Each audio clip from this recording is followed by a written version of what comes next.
If you're waiting to feel motivated before you start working, you are biologically sabotaging the one brain muscle responsible for ultimate self-control. Every day, millions of people search for that perfect motivational video, hoping a sudden rush of dopamine will propel them into action. But motivation is a fickle, fleeting emotion, not a reliable system. When you rely on motivation, you are letting your feelings dictate your future. Neuroscience reveals that true discipline isn't about feeling inspired. It is about a specific physical structure in your brain. To cure chronic procrastination, we must look beyond the hype and understand the actual biological reality of how your brain decides to act. We've been sold a massive lie. The idea that productive people possess an endless reservoir of inspiration.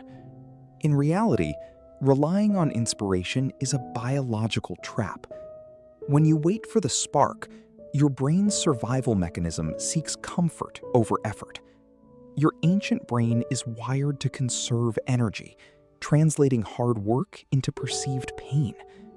If there's no immediate reward, your brain will actively resist the task.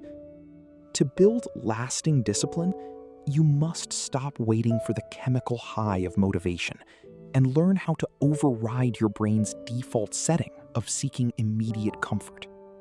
At the heart of self-control lies a remarkable structure known as the anterior mid-cingulate cortex, or the DACC. Neuroscientists have discovered that this specific brain region acts as the central hub for willpower. Unlike other parts of the brain that remain static, the DACC is incredibly dynamic. It physically grows larger when you force yourself to do things you do not want to do, and it shrinks when you succumb to comfort. This is not a metaphor, it is a physical brain muscle. Your level of self-discipline is directly tied to the size and health of this neural powerhouse. Think of your DACC as a physical muscle in your arm. If you lift heavy weights, the muscle fibers tear and grow back stronger. If you stop exercising, the muscle atrophy sets in. The exact same process occurs in your brain. Every time you face resistance, whether it's waking up early, hitting the gym, or studying a difficult subject, and you push through despite how you feel, your DACC physically expands. Conversely, when you choose the easy path, your DACC shrinks, making your next struggle even harder to overcome. To build this physical brain muscle, you must actively seek out what scientists call cognitive friction. This means intentionally engaging in tasks that require effort and evoke a sense of resistance. When you do something you hate but know is beneficial, your brain experiences a unique neurochemical state. It is in this precise moment of friction, when every fiber of your being wants to quit, but you keep going anyway, that neuroplasticity occurs. Embracing the struggle is the only biological mechanism that signals your brain to upgrade its capacity for self-control. In our modern world, our brains are constantly hijacked by cheap dopamine. Social media, video games, and instant notifications flood our neural pathways with pleasure chemicals, requiring absolutely zero effort. When your brain gets accustomed to these effortless dopamine spikes, your DACC begins to shrink from underuse. The threshold for what feels hard drops drastically. Suddenly, reading a book or working on a business plan feels like climbing Mount Everest. To reclaim your discipline, you must protect your brain from these cheap, artificial dopamine loops. When you are not focused on a task, your brain enters what is called the default mode network, or the DMN. This is the network responsible for mind-wandering, self-doubt, and worrying about the future.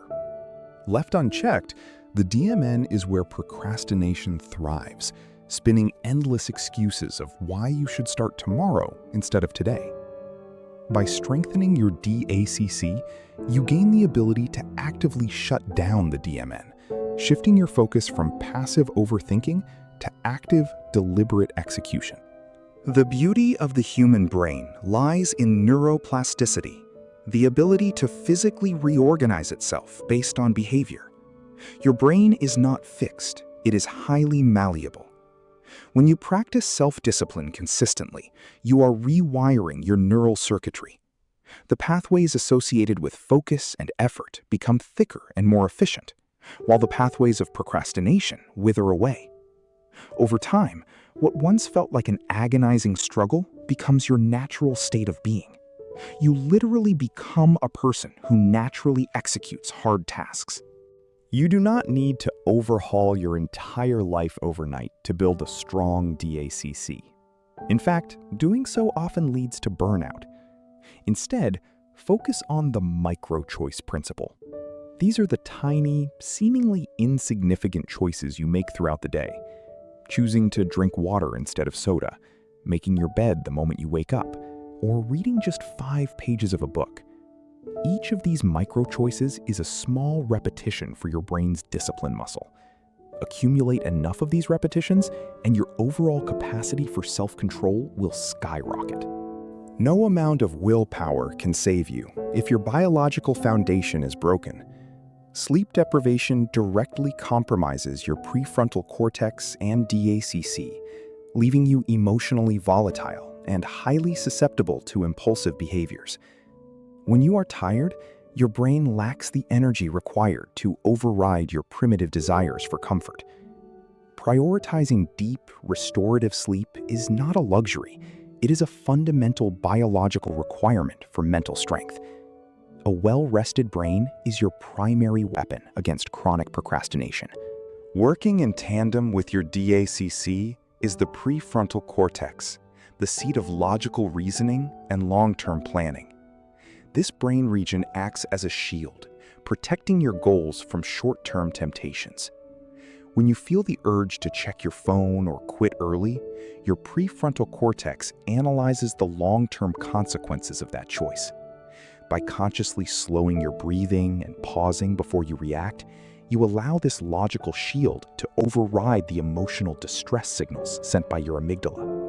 One of the greatest neurochemical errors we make is believing that emotion must precede action. We think we need to feel like doing something before we do it. But science proves the exact opposite. Action precedes emotion. When you start working, even if you hate it, your brain begins to release small amounts of dopamine as you make progress.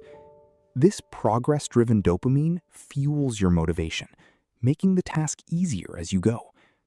The hardest part is always the first 5 minutes. Once you cross that threshold, your biology works with you. As you repeatedly force your brain to engage in disciplined actions, your brain begins to automate these behaviors.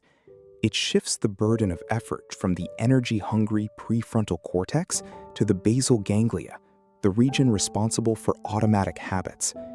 This is where true lifestyle transformation happens. When discipline becomes an automated habit, you no longer require intense willpower to start. It becomes as natural and effortless as brushing your teeth in the morning. You have successfully rewired your biology. Building disiplin tidak berarti dorongan batin akan hilang sepenuhnya. Kamu akan tetap punya hari ketika kamu tidak ingin hadir. Perbedaannya terletak pada cara kamu mengatur dorongan itu. Pikiran yang disiplin mengakui perasaan dorongan itu, tapi melepaskan diri.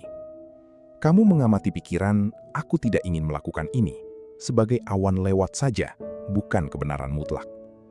Dengan menetralkan beban emosional dari dorongan itu, kamu membuatnya tidak berdaya atas tindakanmu, sehingga kamu dapat mengeksekusi rencanamu secara konsisten. Your roadmap to ultimate self-control is built on biology, not fleeting motivation.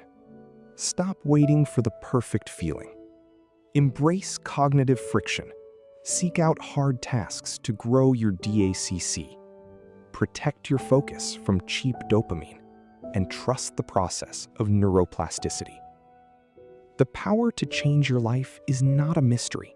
It is a physical transformation waiting to happen inside your brain.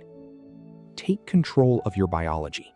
execute your daily micro choices and build the physical brain of a highly disciplined individual.